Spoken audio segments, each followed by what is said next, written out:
Okay, and we are live. See, we caught Molly looking down. That's always fun. Welcome everybody to Writers Fix Problems. This is episode. What episode is this? 12, and we are talking about book covers today. Uh, on this channel we try to talk about the issues that we face as writers and kind of work through how we do it. And a lot of times it's process, and a lot of times it's technical stuff with writing. But this time we're not talking about writing per se. We're talking about design, right? That's really what you're getting at when we're talking about book covers. So today I've joined with Molly, who is a writer and a publisher. She wears several hats in addition to that 10-gallon hat that she's got on there. And then we were also joined by Sapper Spine, aka Ben. I will call him Ben because I don't do code names when I'm not. My hat is crooked today. I don't know what's going on here. The best damn project designer in the whole wide world, Ben. Yeah, Ben is he's done covers for several people, and he's an all around good dude. Always sharing stuff on Twitter and whatnot, and so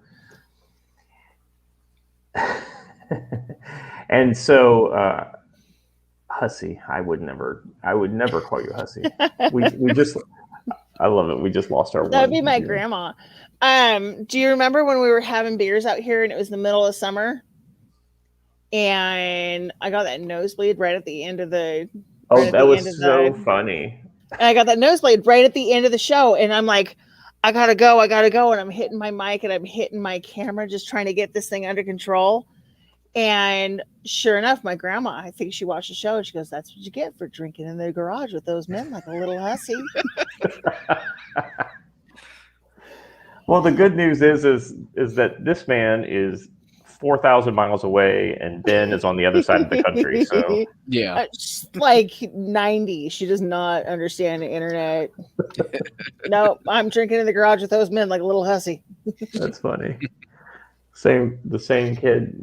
Never mind. I was going to talk about truant officers and things like that. Okay.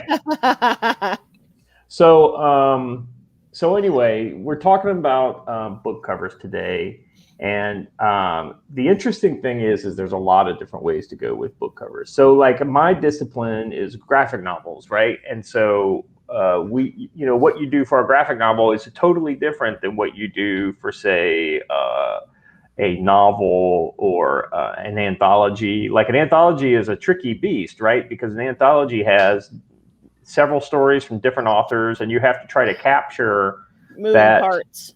Yeah. That's a lot of moving parts. But in a lot of times, unless you're featuring, say, like a character from a story of a really well-known author who's kind of like a standout in the lineup of the anthology, what you're trying to do is you're really trying to capture the entire feeling of the book without singling any one story out or anything like that. So, Molly, as somebody who has thought a lot about anthologies and things like that, I'd be interested to get your take on, like, as a publisher and as a writer, what are you looking for in a cover? And you can, I know you probably have one of your books off screen there, and you can kind of talk us through. There you go. Look at that. Yeah. This one, actually, Ben did this. And I definitely want to talk about the process that it took to get to this later when we're talking about other covers. But for now, right now, honest to God, when it comes to the anthology, I want to go with Ben just because he's done my past work. But at the same time, there's something very... very grassroots about an anthology series that you're putting out from several different writers. Yeah. And so you kind of would like to have the front cover reflect the same. Ben and I have a working relationship. I really love his work. He didn't just do my cover, but he also did just like right off the bat, little TikTok spot for me like a trailer from a book, and it turned Right. out fantastic. It was amazing, the amount of work that he put into it, and he did it on his phone, like a madman, and just crazy amount of talent this guy has. And so I have this working relationship with him, and because I know him and I trust him, I want to continue to work with him. But at the same time, there's like this question in my mind of, well, what is going to happen when people are like, well, I'm not a writer and I'm not going to submit to this anthology, but I do cover art. I'm going to be like, let's see it. Yeah. And that's honest to God, because we're working with, when you're talking about multiple voices and multiple parts and pieces and all that many moving pieces together, what matters is the finished product and how best it represents the internal side of it.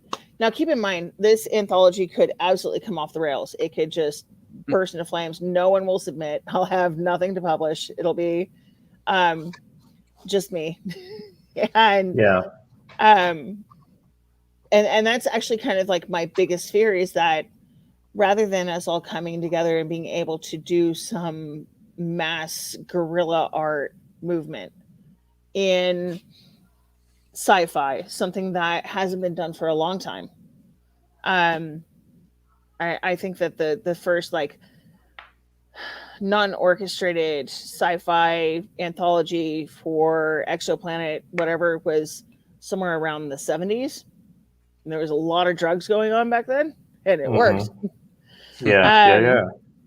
I don't know if we have the same kind of, but you know what? That's another thing, is I kind of want to have these different voices chime in and make something beautiful. It's not like working for my own book now, where it's my voice, my characters, my thing.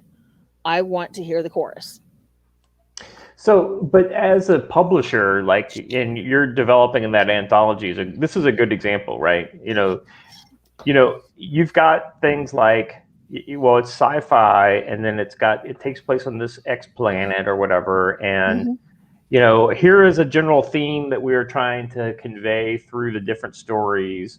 So do you, when you're going to somebody like Ben to create a cover for something like this, do you go for like a thematic thing, so that because what would be interesting is as a writer, so and like as somebody who will probably submit to you for that project, would you ever consider creating like a thematic piece of artwork for the cover and before the story submissions come in? Absolutely. In fact, I kind of sort of have it in my mind the way that I want it to kind of look to begin with. But that is, plans change. When I went into, okay, let's just go ahead and dive into this. Do you want me to show you my covers that Sure. Okay, so I'm going to go ahead and share these covers that I love them. Love them. Share screen. You're going to hear me talk like a little old lady. Well, better than a hussy. It is better than a hussy. Okay, so I go to window.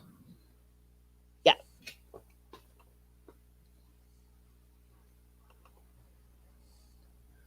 Excuse me while I whip you. Excuse me while I waste your time. little dead air for between friends is nothing. It's not like anybody's actually watching us live. We have 0 live viewers. There we go. Oh, okay, here we go. All right, so just open the first one and you can whatever one. Okay, so here's the thing: is when I was thinking about Babylon's Fallen Star, I was thinking about this cover art. It's very pulpy. You're seeing the image open, right, on your screen? Yeah. Okay, you're sharing the file window with us. You got to switch to the actual image. You got to open the image. Because I'm a little old lady. Yeah, that's right.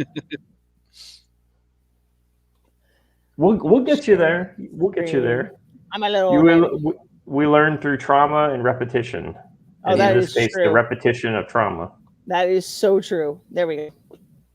Got it, right? There we go. Okay. So I was thinking something along the lines of these kind of like very pulpy art kind of things. And I Right. think that I remember that when I had the first conversation with Ben, that I was like, okay, so there's this airplane that should be like falling from the sky, and there should be all these, large like back burners. I think that I was actually kind of thinking it was something a little bit like a little bit more like icon art and a little bit less like these. But Like every time that I painted. think of, every time I think about good Westerns, they always have these. Wait, I gotta go back. It's a different thing. When I think about really good Western stories, and even though Babylon's Fallen Star is a sci-fi post-apocalyptic thriller, the rest of the series is going to turn out to be very much a pulpy Western.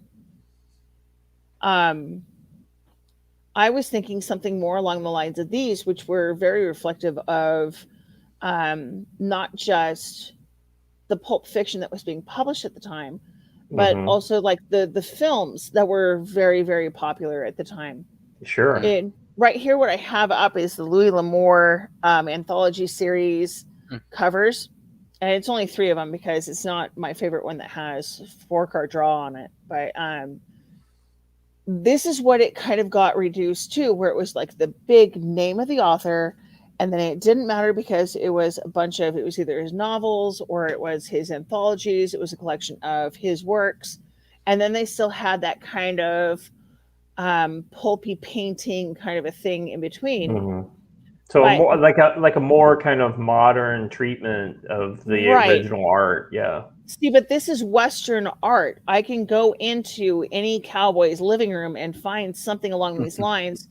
Remington is actually not the gun. The artist is a big thing that you see, not just reproduced, but copycatted all over the place. For everybody's bedroom has to have a Remington piece in it.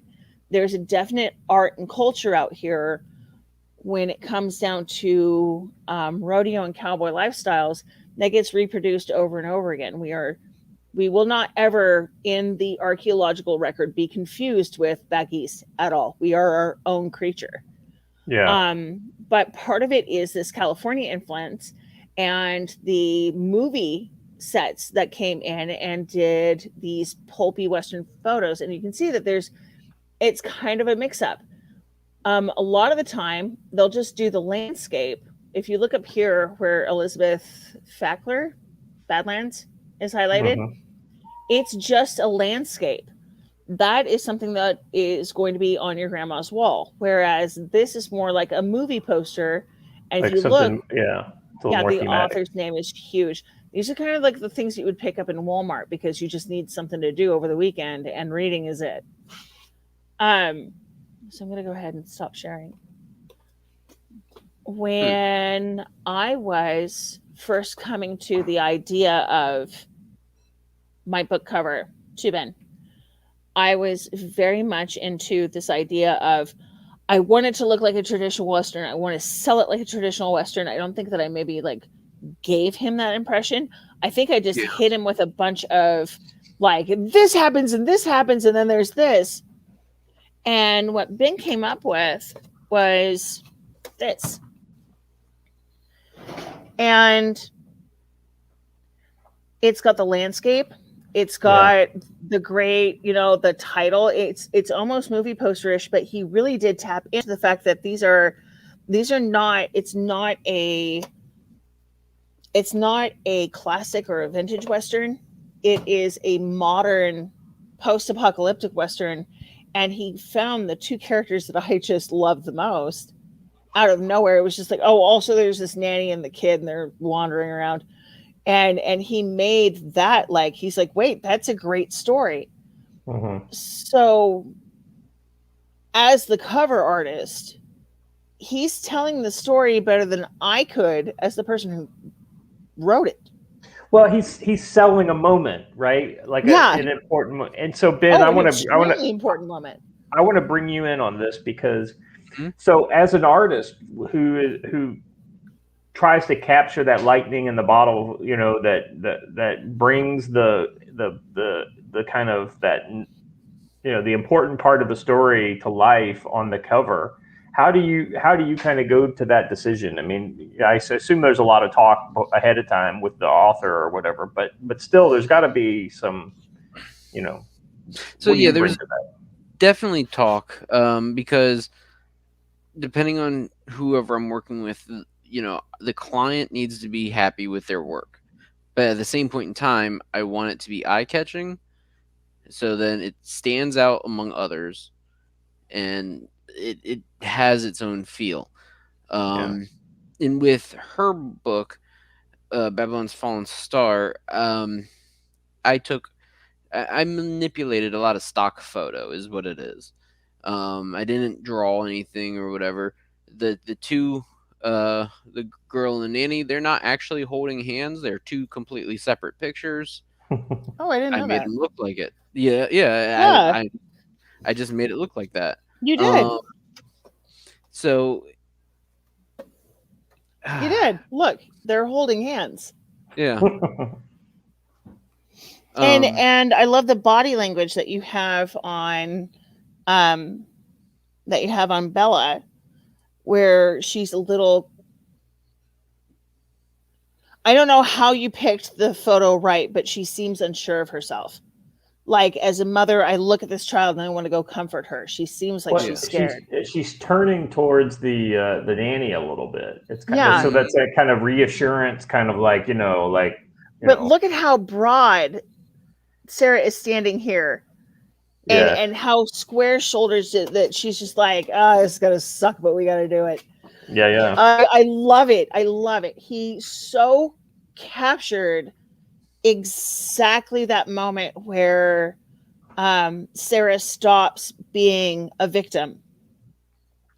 Well, not that we want to blow up Ben's ego anymore, but so Ben, come on, talk us through the process a little more. So, it is quite a process. I look through my source material, because I really don't draw much anymore.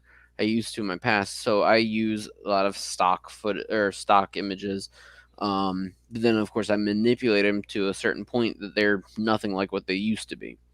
So I will go through hundreds or thousands of images and try to find the right feel, try to find the right position. I just look for something that just, to me, it speaks to me. It's really hard to really describe it in a technical term because it's my eye. I have to find something that I think is right, and then I just go from there. And if I don't like it, I remove it later on or something like that. I'll keep playing with it. It's like the background. The background is of an actual crater somewhere out west. I can't remember exactly where, but it's an actual crater. And then she said, well, there needs to be a river and stuff in it. So I found an image of a river, put it into the crater. It's so... I remember that conversation. Yeah. I just trying to find the right stuff that fits. That's the biggest thing. Doesn't matter if I'm doing book covers or labels or all sorts of different things. When I or even making memes, it's the same thing really for me. I want something that is going to look, I don't want to say streamlined, but it looks like it's natural. Well, that's interesting that you bring up the idea of memes, right? Because memes are coded imagery that convey a complex, set of thoughts, very complex sets of thoughts in a very small bite size. So, I mean, we've all grown accustomed to that kind of thing. I mean, let's go Brandon. That's the meme of the day, right? Yeah. But there is so much that's tied to that, right? Some people think it's hate speech. Other people, are cheering it at, NASCAR races. So, I mean, it's a very complex, right? And so the idea is that there, with a book cover, you're trying to essentially, I may not know what, like, let's go Brandon, right? You if you don't know what that means, then you don't know what it means. But if you do know what it means, then you're able to. With a book cover, you're doing something different. You're trying to give somebody a meme for the book, in a way that will initiate the uninitiated. It will grab their attention. You know, it needs to be that hook, right? So like Molly gave me just a little bit of a story, and I went with it. Yeah, that picture right there, with the crater and all. She gave me a little bit, and she told me, well, there's some atmospheric dust and everything, and so the comet in the background, and there's all this stuff going on. And to me, I needed to portray that part of the story to her in the best I could. So that's, I hope it came out just right. I think it did. I adore this. And you want to know what the weirdest part about the part that I love about this is that if you look here, let me go ahead back to that window. If you look right about here, I don't know, I'm pretty sure I never told you this, but when I was a little girl, when I was about from 3 to about 8, my dad was a pastor in the Grand Canyon National Park. So we lived in the park itself. Yeah. And so this like area right here kind of looks like Angel's Point to me, which was right on the south rim, that it's the big touristy area. Yeah. And it kind of made me feel like, wow, how did he do that? How did he capture like how hard this is going to be, but at the same time, this is my new home. Yeah, because, that's interesting. Yeah, I'm straight up born in Nevada, but there's part of me that will always belong to Arizona. Always. Yeah. And to me, it was just taking that snippet of story, and it's just trying my best to bring it to life. You're great. You're thank great. You. Well, northern Arizona is a lot prettier than most of Nevada. Let's be honest. Nevada. Whatever. Nevada. That's what I said. Nevada. Don't call it Nevada. Nevada. Okay. Nevada. Just like we have a town out here that's called Verdi. In the Spanish, it's Verde. It doesn't matter. I don't care. Well, no one cares. It's Verdi. What's the palace outside of Paris? Versailles. It looks like Versailles. Yeah, Versailles, Kentucky is same spelling, completely different place. There's a Miami, Florida, and there's a Miami, Oklahoma. Spelled the same way. So, do you know the city where the Kentucky Derby is held? Oh. Why did I want to say Lexington? No, it's not Lexington. No, it's the only city of note in all of Kentucky. What's the name of that Nashville? city? Louisville. Yeah, Ben had it. What? Yeah, Louisville, right? Is that what Louisville? Yeah. No, it's not. That is not this. It's Louisville. Louisville. Yeah. Exactly. Well, just like people call it Lafayette, it's not Lafayette. It's Lafayette. No, it's Lafayette. Yep. It's not New Orleans, it's Nolans. Nolans. You know, there's a country called Lebanon in the Middle East, and there's a city near Nashville called Lebanon. And then in Pennsylvania, there's Lebanon. Mm-hmm. All right. Oh, and then enough of that. Up in Wyoming, there's a place that you would look at it and you would think it's Du Bois. Because you would look at Boise and think that that's how you're pronouncing. No, it's Dubis. Dubison, not Dubois. No, it's not Dubois.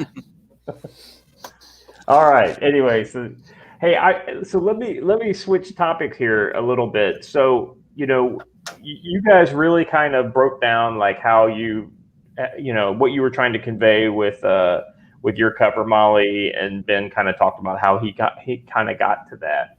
I want to talk through a couple different types of covers, and you showed some of those. Like for instance, you've had your Western ones where you've essentially got the guy, the cowboy with a gun out, right, and he's shooting, right. Yeah. I mean, so that tells me like this is a Western.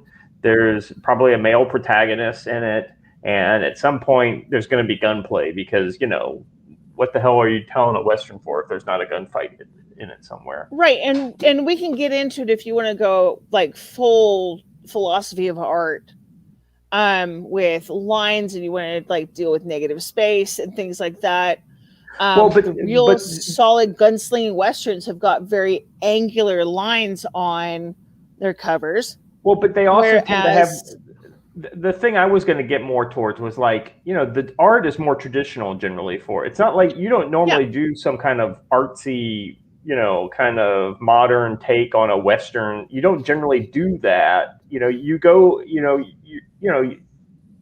books are being published today with Western covers where they still have a painted cover with the guy with a gun out, right? Right. But because that speaks to the more traditional nature of the Western. The Western, that's exactly right. Whereas, Ben, you probably have some covers, that are way more modern, that, have a more modern topic, or, and I'm just kind of curious. I want to talk about, like, a lot of different ways you can go with a cover. I'd like to see some, maybe, Ben, if you have some examples of some covers that you worked on that might have a different aesthetic, if you will. Well, I was going to say this one I didn't work on. Do you see that? Yeah. So there's this, and then there's a few other ones that are similar. I can't even talk. Similar to this. In one hand, I don't like it at all, but in the other hand, it sticks in my mind. And to me, that's what you need for a book cover. Is it needs to be able to stick in your mind, so then you don't forget. And I never forgotten. I have a brain injury. I forget things, but I can remember this. And so there's just something about. Let me go back over to where we are. There's something about that is prominent. It's kind of like a David Carson graphic design image. It speaks in a way that is loud. And to me, on the bookshelf, you don't want something mousy and quiet. You want your product to sell, and so you want it loud. I was gonna say, when do you want me to share this stuff? Yeah, go ahead. You can go ahead and share it right now. Okay, let me do this screen share. Because if I remember correctly from the covers you were talking about, these are going to have a very different aesthetic from what Molly was talking about. Right. And I just want to kind of draw a comparison and contrast the kind of the differences, and then the next the one after this, Molly, if you want to be thinking about it, are covers that are more like movie posters. Yeah. Anyway, I'm already there. So while we look at Ben's covers, let's. All right, Ben, you want to go ahead and there we go. Okay, I got it. There we go. So, only other person who has actually seen this cover was me and Mike Bennett. This is where we started for his 4th book in his series. Okay. And he liked it, and there's a lot going on. The background is digital binary. You can barely tell, but it is. The snake has a glitchiness to it, and then same thing with the letters. It's got that kind of glitching, glitchy, because it's about the story has to do with digital stuff, signals and stuff. Then we went to this. Now you can see that there's a Chinese flag with binary over it. Yeah. Staying with that because in the book the Chinese are the bad guys, so we needed the Chinese flag, but it's all cyber stuff, so that's why we stuck with the 1s and 0s. And he needs the snake because this type of snake is a boom slang. And then we went to this one trying to find the right font, and then this is the Rockwell font, which is what his other covers use. And so I went with that. This is the snake that he wanted me to use. He said, instead of this one, we'll go with that one. So I had to figure out how I wanted it to be, in a way, still digital. So if you look at it, you can see that there's like a glitch effect to the snake. What's the source for the snake? What do you mean? Like you didn't draw this snake. No, Is it from a photograph? Yeah. Mike actually got me the stock image that he wanted. I removed the background and all that. Sure. It was just that. And then I double layered the snake, one with a lighter opacity, so then it gives that glitchy effect. Okay. Oops, not that one. So let me open up real quick. Oh, wrong one. Yeah. Can you see that? Hold on a second. I gotta check in with my. Keep going though. Okay, let's see. Screen share. I don't know if it's going to let me. Because I'll show you what I'm working on today. Yep, there we go. Do you see that now? So this is the final product, and me and Mike have been working together to get it to where everything is properly aligned for print. I really love this. Print. Yeah, this is good. Yeah. I really, really love this. You remember when I sent you that like horrible JPEG image of the Big Sage Press logo? Uh-huh. And this is very reminiscent of that, where you're like, "What? We're just going to use the snake's head, and we're done." Yeah. I like how you brought the snake from the other cover and put it on the back. Yeah, to me, I loved that image because it being twisted around, coiled around the knife is a very, that's not a picture. To me, that's a paragraph. That's an essay that speaks so much to what is going on in the book. Yeah, and with the original, I had a copper dagger. You can't quite tell with this because it's all green, but it's still kind of glitchy, which carries the cyber effect. Exactly. It's military, and that's what the dagger involves, with the snake and everything else. It's got a very, very Matrix look. I love it. Yeah. Where would you put the what is it, ISBN barcode? Mike's just been putting it here, around where the snake's head is. Is she giving you the time to go sign? No, hold on a second.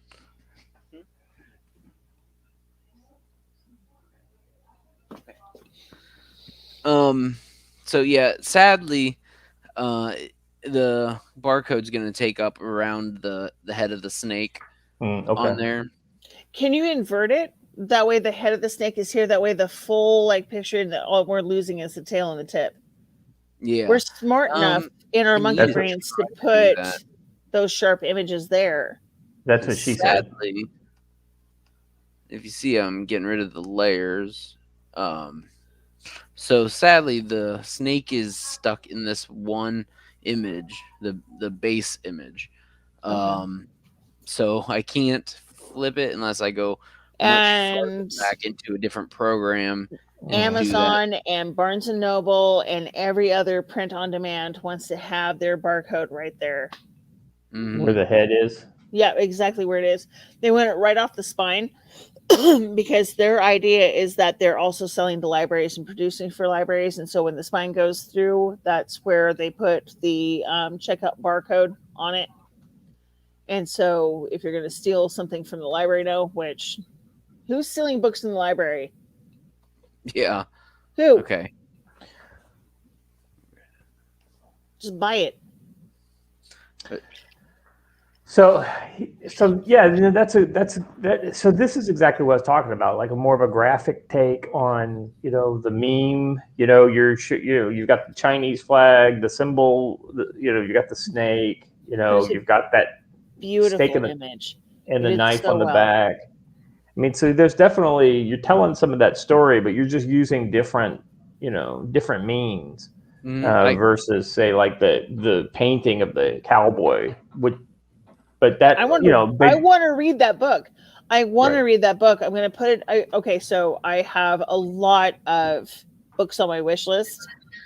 Mike Bennett is still on my wish list. I still have not bought his book. I am terrible. You need to understand that right now, because I'm still writing part of my books, I still have to be reading my research books. So right now I'm reading about the Troubles in Ireland. I'm reading about intersocial psychology. I have a lot of really heavy reading ahead of me. On top of that, I have a lot of historical reading on me. So when I every once in a while just get a wild hair and decide that I'm going to read something funny or smart or completely off the reservation or just something that I promised that I would tell somebody that I would do, I don't have that time. I desperately want to read Mike Bennett's Vegas on $1 a Day. It looks great. It really speaks my heart. But this, I might actually buy this first because of the cover.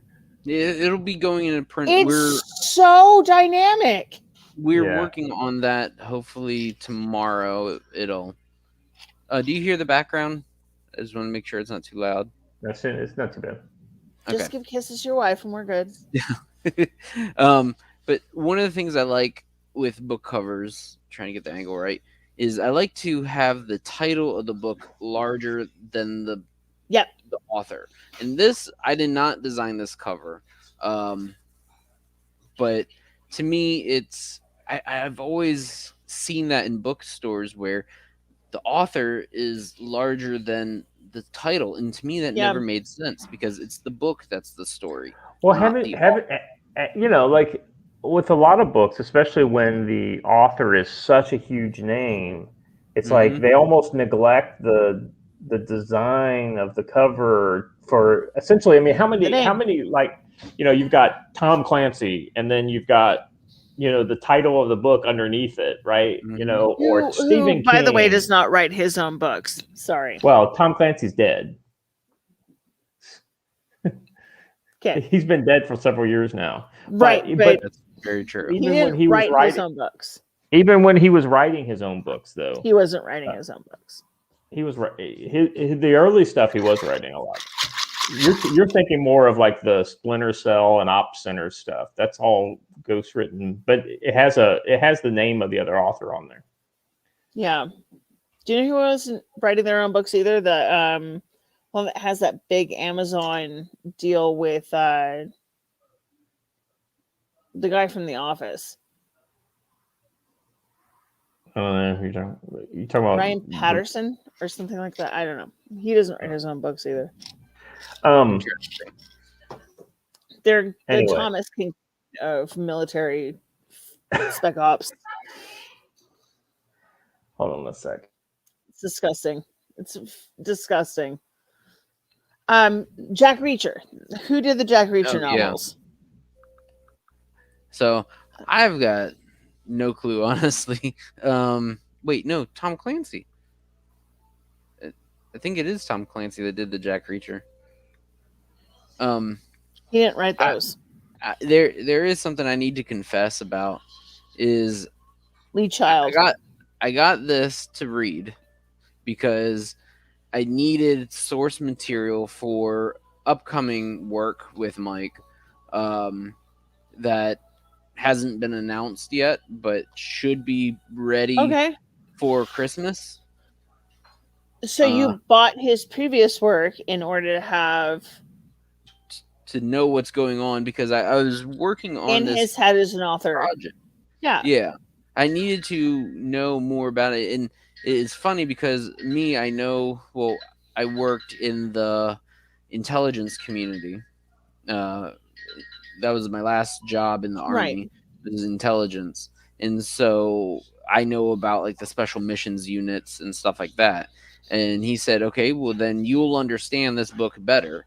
And he told me to get this book, read it, and then once I'm done with that, work on this other project. You know where the story is going. Right. And you know where it needs to progress. And this is exactly why I sent you a copy of Babylon's Fallen Star, because you're going to be doing the cover for Ash on the Veil of Canaan. There is no other. It's just you. You've done such a great job. I don't want to move houses because you took one snippet of conversation.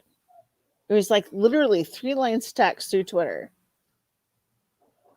And you built out the theme of the entire book. And to me, I want to portray the theme of the book on the cover. And I think I take that a lot from comic books. Because growing up as a kid reading comic books, and even today with the indie comics that I get into, to me the comic covers are so important because it's got to come off the shelf. Any book has to come off the shelf. No, I can see that. Hold on. I'm going to share my screen again. Hold on.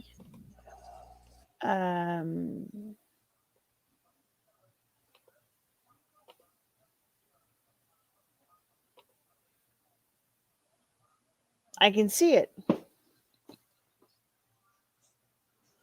Because this entire cover looks like one of the panels from Doorkickers.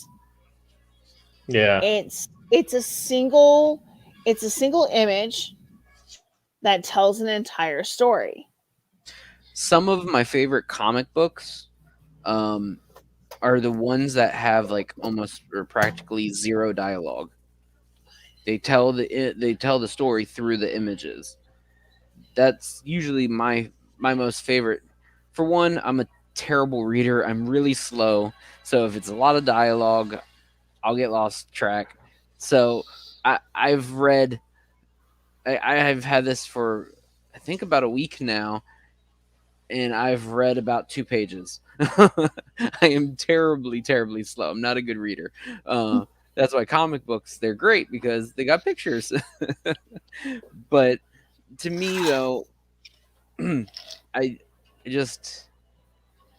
pull from a lot of different sources when I create something, be it music or the feel of the music for me. Like with Mike's boom slang, there's that glitchiness and everything. There's this next book that I'm working on, and that one still has some digital to it.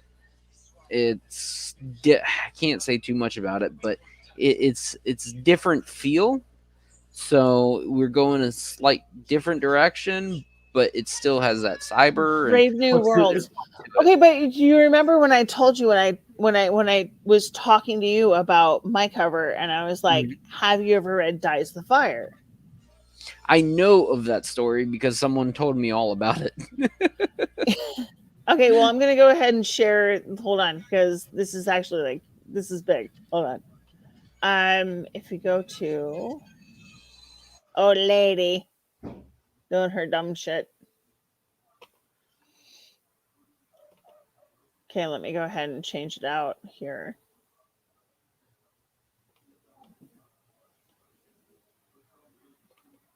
Oh, did I not save it to this? Hold on. There. Look, see? It follows the same kind of pulpy Western ideal. And you know that you're going to be dealing with this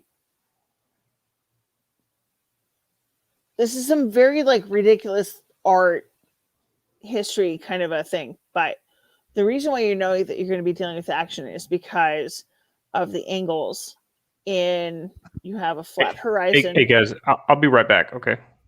Yeah.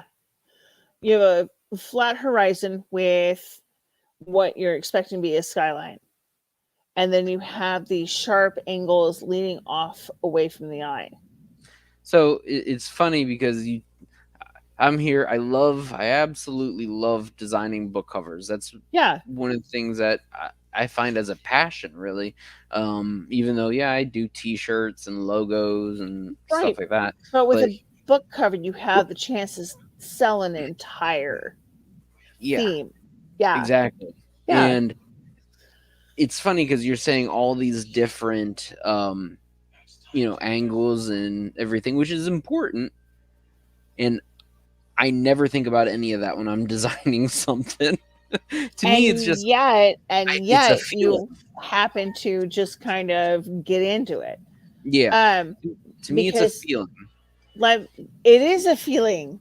It's like memes. It's a feeling. It has less to do with the image itself. This is all something that some nerd came after who doesn't have feelings, and it was just, I'm going to analyze this cranially because I don't understand art at all. Okay, but hang on. If I go to here, see how they're similar. See the same long angles? And instead of having a skyline, we have the title and the name, right? Hey guys, I've got to call it a day today.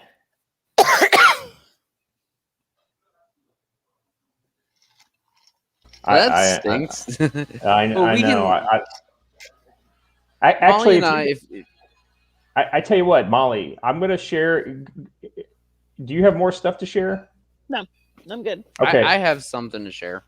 Now go ahead and share it, and then I'm going to step away. Go. I'm going to step away, and you guys keep talking, and then I'll come back because I have breakfast on the table, and I've been given an ultimatum. So go ahead and share your screen, Ben, and then I'm going to turn my camera and mute myself, and then I'll come back as soon as I'm done. So you guys keep the conversation going. Okay.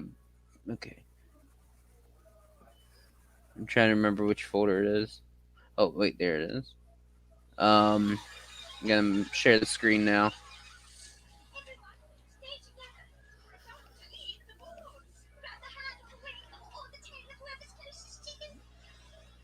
Okay. Right. Okay, so... I love this cover.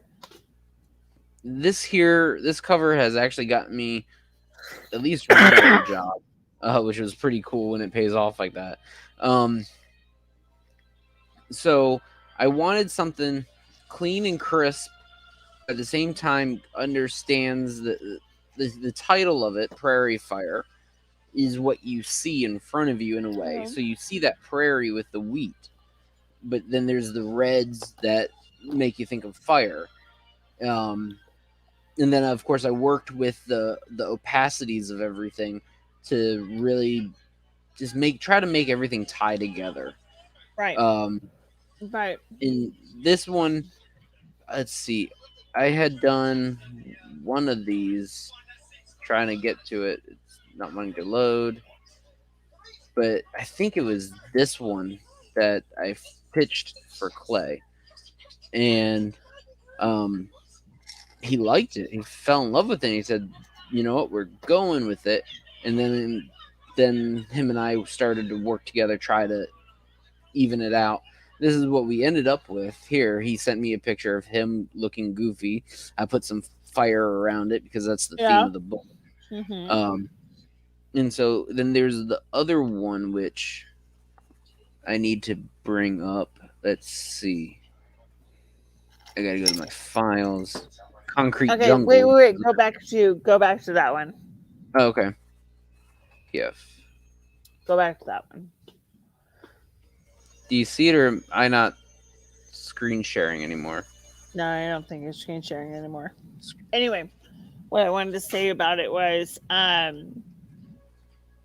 what I loved about it is the fact that you had the...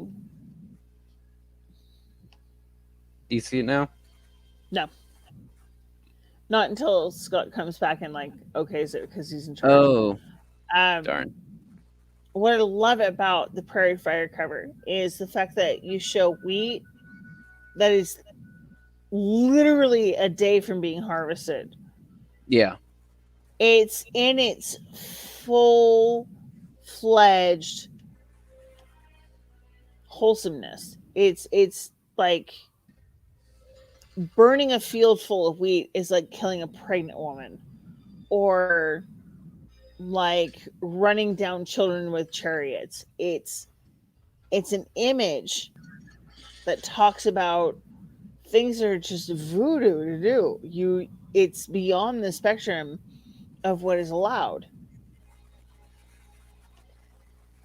It goes so far outside the realm of what is okay, according to the See, stories that we have had handed down to us from millions of generations of human beings that had to rely on crops and the mhm. weather and didn't have truckers to bring our food to a place that we think that beef comes from styrofoam. Yeah. I Now love let's it. see. I'm gonna share screen window. There we go. And then I wish I could figure out how to share this one. But it's Concrete Jungle by Clay Martin. And so he wanted it to be like a brother to Prairie Fire, because Concrete Jungle came out before Prairie Fire, and he absolutely hated the cover for Concrete Jungle. So he said, can you remake it to where it kind of matches? But one is urban and the other is rural. So the theme is a Green Berets guide to urban survival. Well, what is urban? A city. So that's what is on the front cover, is a city. And then of course the colors I use, which is important too. I believe we ended up going with the orange cover. Because the green to me just, I wanted to go with green lettering because he gave me a picture of him doing some special stuff in the military. The back cover is night vision, and so it looks cool, and I wanted to tie it in, but it just didn't work. So we went with the orange, and the orange lettering stands out against the darker background, the black and white city, and it still at the same time kind of, how do I put it? It works with Prairie Fire, as in they look enough like they're using the same font. The opacities are there to where it's all kind of similar, and so My husband actually bought me worked. all 3 books. What's that? My husband bought all 3 books, but I must have had Concrete Jungle after the redesign because all the covers look like Brother series. So you got the Concrete Jungle with the orange lettering on it and a city in the background, right? Yeah. Before it was this he called it an abomination, uh, because it was gray and red and it kind of melded together, and it didn't pop. And Yeah. to me with the cover, I want to give an idea of what the story is, and at the same time it needs to pop, it needs to catch someone's eye. And so I'm trying to work, depending on the work I'm doing. There's another author, I can't say, he's still working on, actually I got 3 authors I've worked with other than Mike Bennett and you and Clay. 3 other authors that I've done mock-ups for their books. Most of them are still in the writing process, but it seems to help the author. It's like, okay, this is real now, and it helps them to finish their writing, because it's like, wow, this is something real.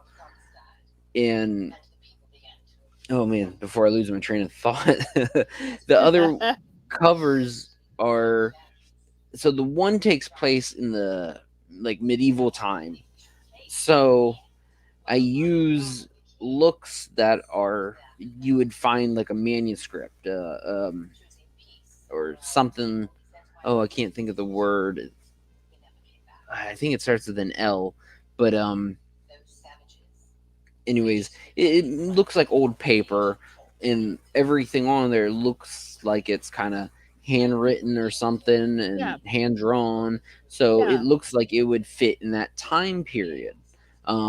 Matter of fact, my wife's company, um, for her Oh, design, what I is the name actually of the took company? It's Apothecary. It's Angel K Apothecary. Yeah. yeah, and she does soaps and stuff like that.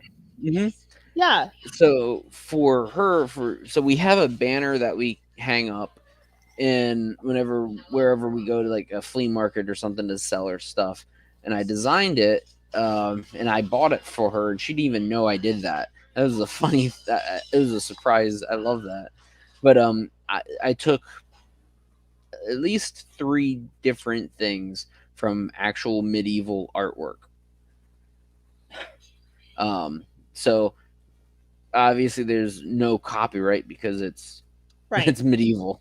Okay, But but you're I still was going to have a lot of the same lines and a lot of the same telegraph that Mhm. visual communication has, because I can't explain why it is a science, but it is as much of a science as why we choose Latin letters to express English as opposed to um, Chinese letters to express or any kind of like why it is that the East is more into pictography than it is that mhm. we are into depiction of vowels. It has to do with a split in culture and the way that we perceive things as human beings. What we see is safe, what we see is not safe. There's a whole world of psychology behind why something will sell great in the US, but it won't sell great in the East. Oh, definitely. Yeah, There's and it has to do and with culture. It's all cultural. it's all culture. Yeah, Yeah. exactly. So there's a lot of factors I definitely take into consideration when designing a book cover. Um, but the biggest thing is I ask someone like you, I need a summary of the story. I need to know what you're Yeah. writing about. This one, oh man, I wish I could bring it up and show you, but I can't because it's not published yet. But this one No. story is it's funny. It's really interesting story. It's a comedy that takes place in outer space, and That's it's awesome. yeah, and it's junky. And I say junky, it's because of it's how the story is. It just scrap metal. Scrap metal is the best way I could think of scrap metal in space. There's room for different ways of telling a single genre story. Mm-hmm. Okay, if you think about it, we're just talking about categories that we can break it down like nerds. That doesn't mean that that's all that there is. It's just that means that that's how we've categorized it. And I think that's kind of the worst thing that artists can do Mm-hmm. for a cover and writers can do for their own work is to try to stick within one category. Yeah. Don't just do the art that you want to do. Just do the story you want to do. We'll categorize it later. That's how that works. Yeah. Oh, and about that anthology series that you were working on, Oh, I yeah. was thinking it's funny because you were talking about it, and to me, I've got like an idea already of what it could be, you know? Okay. And what I would do is I'd get different artists to illustrate because I'm not an illustrator. Illustrate something. So say there's 3 stories. Um, there'd be 1 illustration, 2 illustration, 3 illustration, and then what I would do is I would go in, cut them up, and I was thinking of kind of like a V shape that's separating the 3. You know what I See, mean? and you know, that's exactly what we never got into with Scott was the fact that as the publisher, I actually kind of have a really great concept of how I want the cover to look. Mm. The title of the anthology is Children of the Forgotten Sun. Mm-hmm. And I kind of want the old pulpy, arty kind of almost watercolor, almost oil painting kind of a thing. Yeah. And do you remember the and everybody's gonna fucking hate me for this shit. But do you remember the Virgins album for it? It was Yoko Ono and what's his name? John Lennon? Yeah, John Lennon. And they had the Virgins album, and it was just like basically disgusting noises that they made in their basement. That sounds familiar. Google it.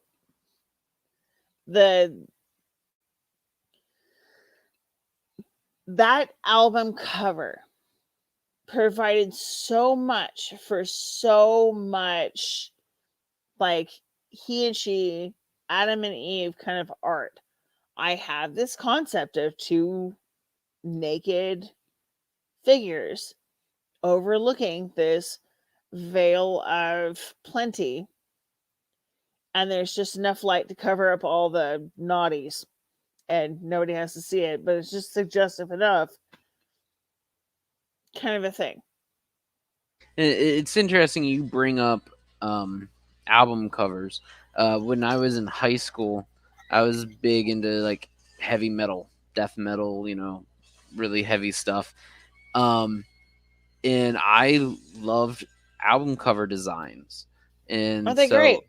Yeah, in certain ones, I hated it because I would look at like I'd be an FYE or something like that, and I'm like, wow, this cover looks heavy metal. Then I go to listen to it, and it's like that's soft rock. Okay, I put it back. Yeah, but because you messed up your cover and you're trying to trick me into buying your thing.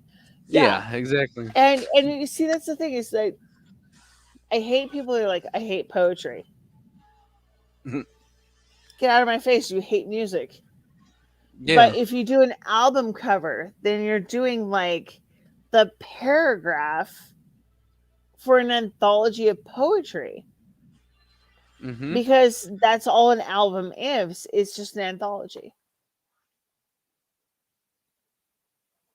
Well, I need to get going. Me too. I'm afraid we're going to have to leave Mr. McCullough dangling. Yep. Ben, it's been really great talking to you. Yeah, you too. You are the most professional guy that I have ever worked with. I love that you took all my like passive aggressive communications because I didn't want to step on your toes as an artist. And you just created magic. And I'm so happy with what I have.